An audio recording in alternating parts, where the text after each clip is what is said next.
देखिए, आज की जो कहानी है, उसमें जो कातिल है, उसको सुनने और देखने के बाद आप वाकई में हैरान और परेशान हो जाइएगा। फिर आपको छोटे जो कम उम्र के लड़के लड़कियां हैं, उनसे भी आपको डर रहेगा। आखिर ऐसा मैं क्यों कह रहा हूँ, वो आपको कहानी के अंत में पता चलेगा, जब आप कातिल को पकड़ देखिएगा और कातिल कत्ल की वजह आप जानिएगा। तो चलिए मैं कहानी को शुरू करता हूँ, तब तक आप चैनल को सब्सक्राइब कर लीजिए। देखिए, आज की जो हमारी कहानी है, वो छत्तीसगढ़ में एक जगह है, रायपुर। रायपुर में एक जगह है कोरबा। और कोरबा में ही एक गांव पड़ता है, गोपालपुर गांव। इस गांव में एक तालाब है। सुबह का वक्त होता है, कुछ लोग तालाब से गुजरते हैं। जो लोग देखते हैं कि तालाब में एक बोरा तैर रहा है, तो तमाम जो लोग होते हैं बोलते हैं चलो गंदगी है, हटवा देते हैं। तो कुछ लोग को बुला के उस तालाब से वो बोरा निकलवाया जाता है। कहते हैं कि खोल के देखो इसमें क्या है। जब वो शख्स खोलता है, तो खोलते ही वो हैरान और परेशान होके पीछे भागता है। अब ये देख के तमाम जो लोग थे वो भी देखना चाहते हैं कि बोरा में आखिर उसने देखा क्या। उस बोरा में जो होता है उसको देखते ही वहां के लोग पुलिस को कॉल करते हैं। और फिर पुलिस आती है। फिर जब बोरा को चेक करते तो बोरा में निकलता है इंसान की कुछ बॉडी पार्ट। जी हाँ, इंसान की कटा हुआ पैर, कटा हुआ हाथ और कुछ बॉडी पार्ट। लेकिन उस बोरा में नहीं था तो केवल इंसान का सर और धड़। अब पुलिस सोचती है कि जब सर धड़ नहीं है तो हो सकता है इस तालाब में हो। तो कुछ लोगों को बुलवा कर उस तालाब की छानबीन करवाई जाती है। तब लंबे समय के बाद, मतलब कि 2-4 घंटों की मेहनत के बाद, एक बैग मिलता है। उस बैग में उस इंसान का सर और धड़ दोनों मिलता है। उसके साथ कुछ कागजात भी मिलते हैं, जैसे आधार कार्ड और पासपोर्ट। पुलिस के लिए एक राहत की खबर थी इसमें। इस केस में कि आइडेंटिफिकेशन में दिक्कत नहीं होगी। पुलिस जब आधार और पासपोर्ट देखती है तो पता चलता है कि वसीम अंसारी नाम है इस शख्स का, और इसका उम्र 26 है। अच्छा, मैं बता दूं, ये जो कहानी है, जब पुलिस को ये मिली, वो 10 या 12 जुलाई की बात है। अभी 2024 की एग्जैक्ट डेट मुझे नहीं याद, 10-12 जुलाई के बीच की बात है। अच्छा, पासपोर्ट में कई इंफॉर्मेशन मिलती है जो पुलिस को चौंका देती है। तो पुलिस देखती है कि जो वसीम अंसारी है, वो 2.5 साल बाद वापस इंडिया आया है। मतलब कि ये जो पासपोर्ट था, वो पासपोर्ट था सऊदी अरब का।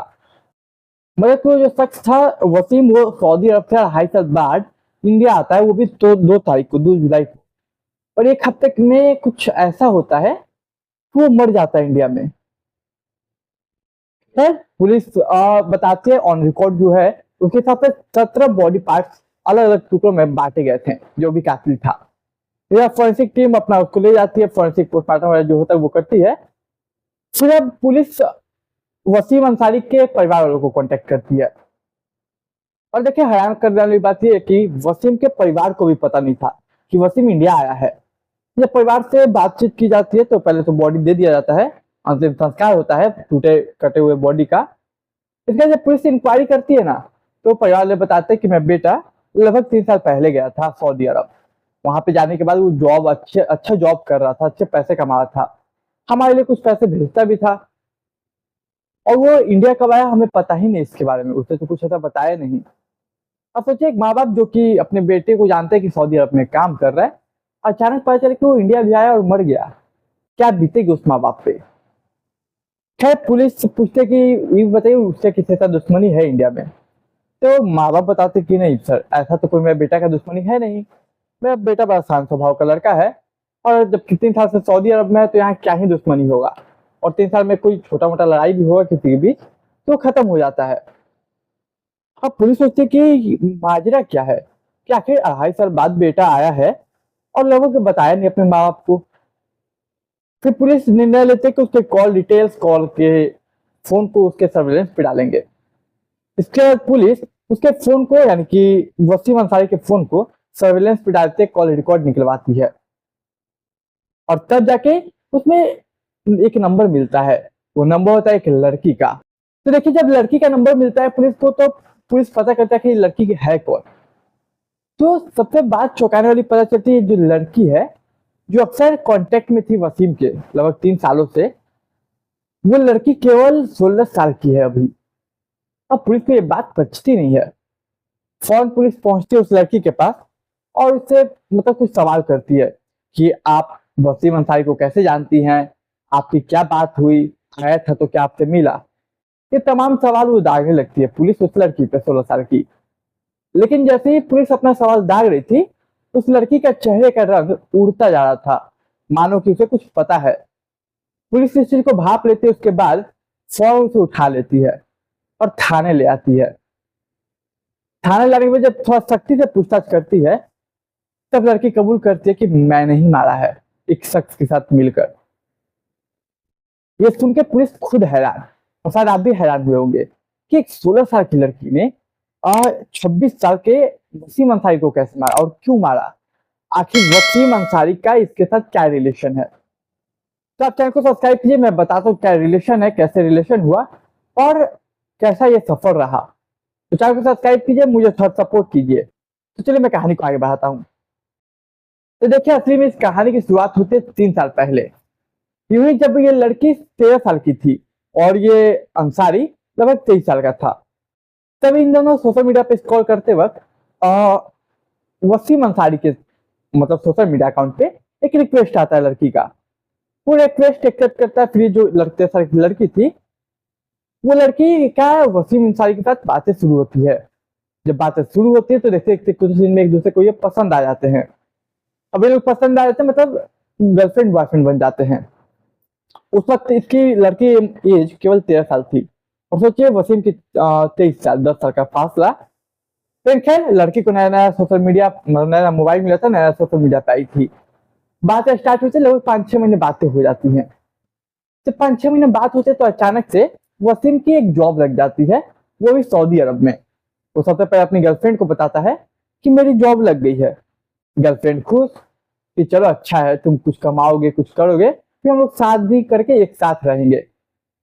अब देखिए, जाने से पहले सऊदी अरब ये बोलता है कि देखो मेरा इंतजार करना तुम, मैं आऊंगा और तुम्ही से शादी करूंगा। लड़की भी बोलती है हाँ, अभी मेरी उम्र क्या है, केवल 13 साल की तो हूँ और माँ बाप को भी अभी शादी तो करेंगे नहीं मेरे, अभी अच्छा खासा टाइम है, तुम कुछ कर लो अच्छा, फिर हम लोग मिलकर शादी करेंगे और मैं तुम्हें कभी धोखा नहीं दूंगी, ना तुम मुझे धोखा देना।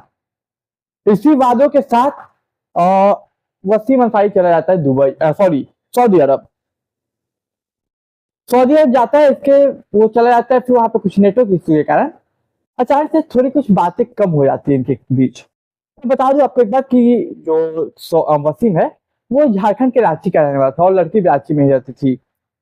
तो कहाँ एक तरफ सऊदी अरब में वो जॉब कर रहा है और कहाँ एक तरफ रांची में लड़की, और दोनों की बात अब कम हो गई है अचानक से, क्योंकि वो जॉब काम पे काम कर फोकस कर रहा है और कुछ टेक्निकल एरर के कारण वो बातें कम हो रही है। फिर लड़की को इसी बीच एक लड़का से दोस्ती होता है। उस लड़का का नाम होता है राजा। उसकी उम्र उस वक्त लगभग कह सकते हैं 18 साल थी। तो राजा से जब दोस्ती होती है तब लड़की उस राजा से बात करने लगती है, राजा से अटैच हो जाती है। अटैच होते ही फिर कुछ दिनों में वो दोनों गर्लफ्रेंड बॉयफ्रेंड बन जाते हैं। इसके बाद मतलब ये जो लड़की थी वो राजा से इतना अटैच हो जाती है, इतना क्लोज चली जाती है कि मानो ये राजा और वो लड़की एक साथ एक कमरे में रहने लगे, मतलब कह सकते हैं इन शॉर्ट लिव इन में रहने लगे। लेकिन अभी तक इस लड़की ने राजा को ये नहीं बताया था कि उसका एक बॉयफ्रेंड है जिसका नाम वसीम अंसारी है। लेकिन छुपाती भी कब तक, क्योंकि इधर तो रिलेशन में लिव इन में रह रही थी, लेकिन उधर मैसेज भी तो आता था अंसारी का। लेकिन कुछ समय बाद उसने खुद बताया कि देखो राजा, मेरा एक बॉयफ्रेंड था जिससे मेरी बातें होती थी और अब मैं तुम्हारे साथ हूँ, तुम्हारे साथ रहना चाहती हूँ। तो वो पूछता है राजा कि आखिर वो करता क्या है? वो तो सऊदी अरब में जॉब करता है। अब देखिए राजा के मन में क्या ख्याल आता है, कहता है कि वो सऊदी अरब में जॉब करता तो अमीर होगा, पैसे वाला होगा, तो क्यों ना इसे लूटा जाए, इसका फायदा उठाया जाए। लड़की बोलती है वो कैसे? तो फिर यहाँ से एक प्लान, वो आप सुनिए। राजा बोलते हैं कि काम करो, अपने बॉयफ्रेंड को कॉल करो। अब बॉयफ्रेंड को वो कॉल करते, फिर वीडियो कॉल पे कन्वेंट करती है और वो एक अश्लील वीडियो कॉल होता है जिसमें लड़की अपने कपड़े उतारती है और लड़के को भी सामने उतरवाती है, उसके भी अंसारी के भी। और वो कॉल पूरा एक रिकॉर्ड होता है, स्क्रीन रिकॉर्डिंग ऑन करके। इसके बाद जब वो दोनों मतलब बात खत्म होती है तो राजा जो है उस वीडियो को एडिट करता है और थोड़ा एडिट करने के बाद वो दूसरे अकाउंट से अंसारी को मैसेज करता है और ब्लैकमेल शुरू करता है। अब अंसारी पूछता है कि ये वीडियो कैसे लीक हो गया हमारे बीच? तो लड़की बताते हैं कि मुझे नहीं पता कैसे हुआ, मैं खुद परेशान हूँ। इनफैक्ट वो बोलते हैं कि मेरा व्हाट्सएप अकाउंट हैक हो गया था आई थिंक। खैर अब अंसारी इस जाल में फंस चुका था। और उसके बाद वो जो राजा था दूसरे अकाउंट से मैसेज करते वो पैसे मांगता है। अब अंसारी के पास कुछ ऑप्शन नहीं था, वो पैसे भेजने लगता है। लेकिन कुछ समय तक पैसे भेजता है। इसके बाद सन्नी बोलता है, सॉरी राजा बोलता है कि यार ये चुटपुंजा मुझे अच्छा नहीं लग रहा है कि थोड़े थोड़े पैसे भेज रहा है, थोड़े थोड़े मैं मांग रहा हूँ, क्यों ना एक बार में कुछ बड़ा खेल खेला जाए। तो अब पूछते कि क्या। फिर एक प्लान बताता है। राजा के प्लान को लेके वो बोलते हैं ठीक है। फिर ये जो लड़की थी वो लड़की कॉल करती है अंसारी को और किसी तरह से कन्विंस करती है, वापस इंडिया बुलाती है। बोलते मैं बहुत परेशान हूँ, ये हूँ वो हूँ। तब अंसारी बोलता है ठीक है मैं इंडिया वापस आता हूँ। और इस वजह से 2.5 साल बाद वो इंडिया वापस आता है। और इंडिया में वहीं आता है जहाँ मैंने बताया आपको, छत्तीसगढ़ के रायपुर में करोबा कोरबा गाँव जो जगह है वहां पे। अब ये लोग उसे एक जगह बुलाते हैं, एक रूम में। उस रूम में उस वक्त केवल वो लड़की और अंसारी था। फिर कुछ समय ये लोग रहते हैं, रात के होने का इंतजार करते हैं।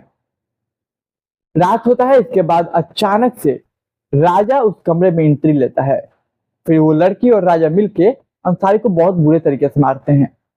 फिर उसके लाश के कई टुकड़े करते हैं। अच्छा मैं बता दूं कि जब ये लोग बातें करते थे ना, तो इतना ट्रस्ट था अंसारी को कि अपना यूपीआई पिन, चाहे फोन पे हो या पेटीएम हो या गूगल पे हो, सबका यूपीआई पिन इसने अपनी गर्लफ्रेंड को बता दिया था। तो अनलॉक करते हैं फिंगरप्रिंट से फोन, और तमाम जो पैसे अकाउंट में थे वो यूपीआई के थ्रू अपने अकाउंट में राजा मंगवा लेता है, कुछ लड़की के अकाउंट में। और लाश के टुकड़े करने के बाद एक बैग में और एक बोरी में पैक किया जाता है। अब देखिए इत्तेफाक से जो बैग में सर और धड़ डालता है ना राजा, उसी में पासपोर्ट और आधार कार्ड था वसीम का। और इसी वजह से ये केस इतना आइडेंटिफिकेशन हो पाता है, खुल पाता है, इतनी आसानी से केस सॉल्व हो पाता है। इसके बाद वो लोग उसी तालाब में फेंक देते हैं और पुलिस मतलब अगला दिन वहां के जो लोग होते हैं वो इस लाश को देखते हैं, पुलिस को इन्फॉर्म करते हैं। पुलिस आती है, वो पासपोर्ट देख के पता करती है कौन है, और इस तरीके से पूरा मामला खुलता है। अब आप बताइए कि क्या अब हमारी जमाना ऐसा हो चुका है कि एक 16 साल की लड़की इतना खौफनाक प्लान बनाए, इस तरीके से वो इस्तेमाल करे। आपकी इस कहानी पे क्या राय है, आप कमेंट करके जरूर जाइएगा। तो देखिए आज की कहानी यही थी। उम्मीद करता हूं आपको कहानी पसंद आई होगी। कहानी पसंद आई तो चैनल को सब्सक्राइब, वीडियो को लाइक, दोस्त रिश्तेदार के साथ शेयर कीजिए। मैं मिलूंगा एक नई कहानी में, तब तक के लिए मुझे दीजिए इजाजत।